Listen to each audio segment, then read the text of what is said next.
Olá, galerinha, tudo bem? Bom, gente, vamos lá. Essa é uma aula mais tranquila em relação a quadriláteros, então nós vamos falar de definição de quadrilátero, seus elementos, algumas propriedades para poder trabalhar com outros exercícios em particular, tá? Então vamos começar. Quadriláteros em geral, independente do tamanho, do ângulo e tudo mais, vamos falar de quadriláteros em geral.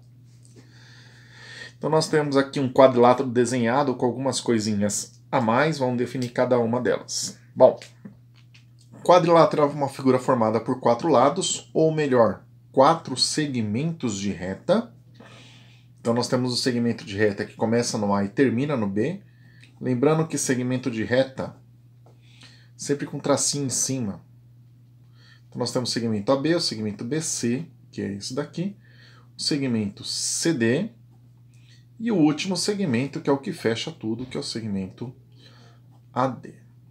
Nós temos também quatro lados, como também quatro vértices. No caso, o vértice A, B, C e o vértice D.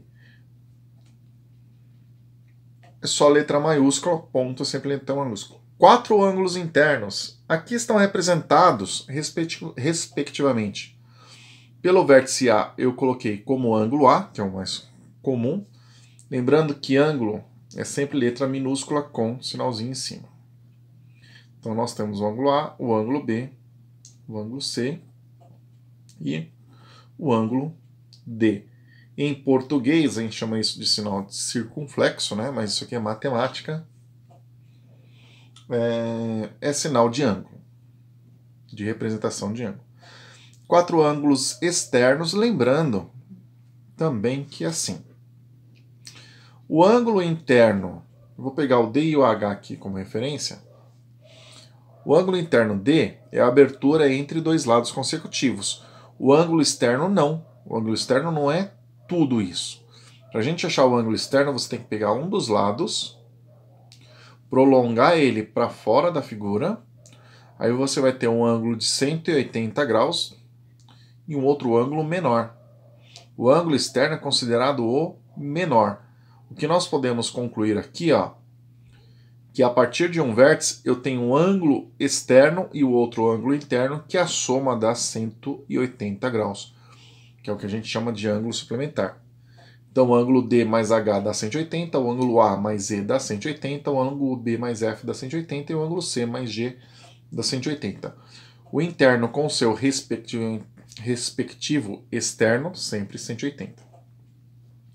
Aqui estão representados pela letra E, F, pela letra G e pela letra H. E nós temos também duas diagonais. Deixa eu pegar minha relinha aqui para marcar as diagonais bonitinho. Vai ter sempre no máximo, quadrilátero tem no máximo duas diagonais, somente duas. Nós temos a diagonal BD e a diagonal AC. Então, diferença de lado para diagonal. Lado são segmentos de vértices consecutivos e diagonal são segmentos de vértices não consecutivos, né?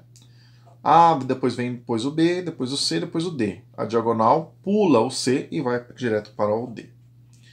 Então, diagonal BD também é um segmento, tá? E a diagonal AC. Então, de novo, vértices, segmentos de vértices consecutivos a gente chama de lado e segmentos de vértices não consecutivos são diagonais. Somatória de ângulos internos. Lembrando que essa matéria ela vem depois de somatória de ângulos de triângulo. Nós já falamos de triângulo. Então, para definir quanto que é a somatória dos ângulos internos de um quadrilátero, nós podemos usar a teoria que nós já aprendemos. Ou simplesmente traçar uma das diagonais e separar essa figura, que é um quadrilátero, em dois triângulos. A única coisa que vai acontecer aqui é que esse ângulo que eu marquei de azul, ele não vai existir mais porque ele vai ser dividido em dois aqui. Não dois ângulos iguais, tá? E não necessariamente esses dois ângulos foram divididos no meio.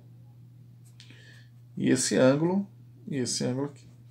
Então esses dois ângulos aqui, se eu somando a isso, e esses dois ângulos azuis aqui, se eu somando a esse outro de cima.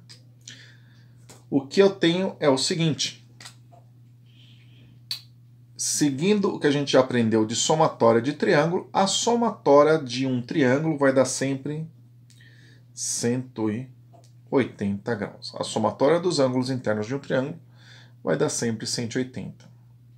Como são os mesmos ângulos, na verdade...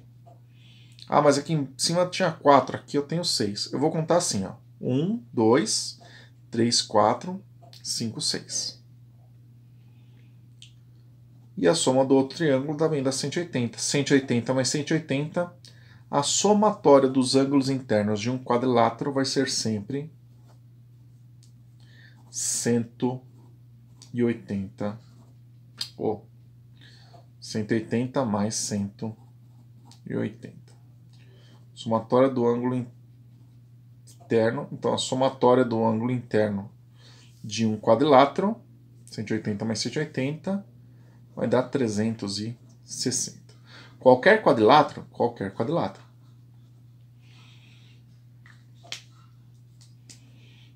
Vamos escrever aqui embaixo. Então, somatória do ângulo interno de um quadrilátero dá sempre 360.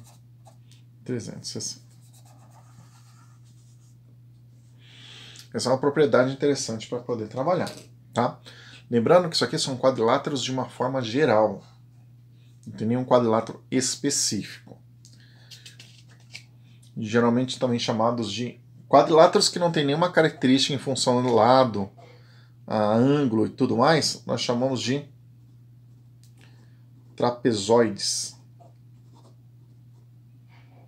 E para quem já ouviu falar, mas eu já ouvi falar de trapézio. Trapézio é outra coisa. Quando não tem nenhuma igualdade ou nenhuma propriedade que defina seus lados e seus ângulos, só sei que é uma figura de 4 lados, a gente começa a chamar de trapezoides. E aí tem mais 2 tipos de quadriláteros em particular que nós vamos trabalhar. Um deles, que a gente vai ver agora nessa aula, são os paralelogramos. O que acontece com o paralelogramo? O nome já é sugestivo, né? Dá a ideia de alguma coisa paralela. Dá a ideia de paralela.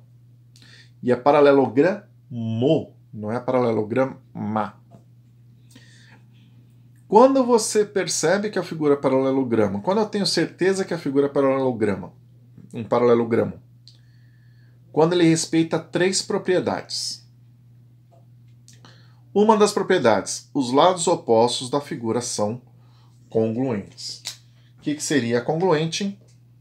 Mesma medida. Então, os lados opostos, quem seriam eles? O AD é oposto de BC. O oposto é um que está basicamente na frente do outro. A medida do AD é igual à medida do BC. E outro lado, par de lado oposto, é o AB com o CD. A medida do AB é igual à medida do CD. É só isso? Não. Eu também preciso respeitar uma outra coisa. Se a figura é um paralelogramo, ela com certeza vai ter os seus ângulos opostos congruentes. E aí também é a mesma ideia de oposto, né? Quem que seria o ângulo oposto do ângulo D? Seria quem está na frente dele e não consecutivo. Então seria o ângulo B. O ângulo D e o ângulo B têm exatamente a mesma medida. Se isso não acontece, não é um paralelogramo.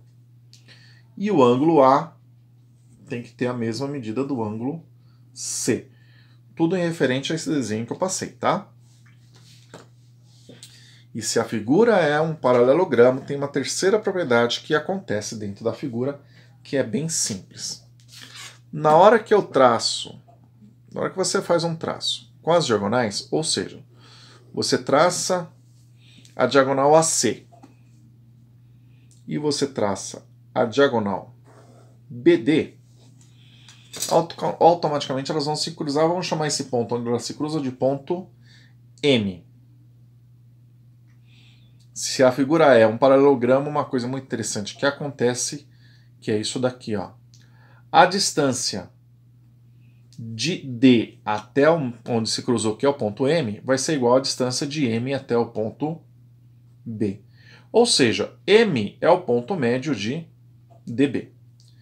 E nesse sentido também, a distância de A até M vai ser igual à distância de M até C.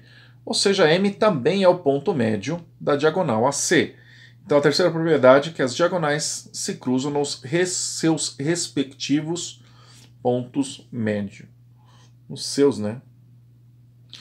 Nos seus respectivos pontos médios, tá? Tem um paralelogramo. Traçou as duas diagonais. Esse ponto é o ponto médio dos dois segmentos. Tranquilo?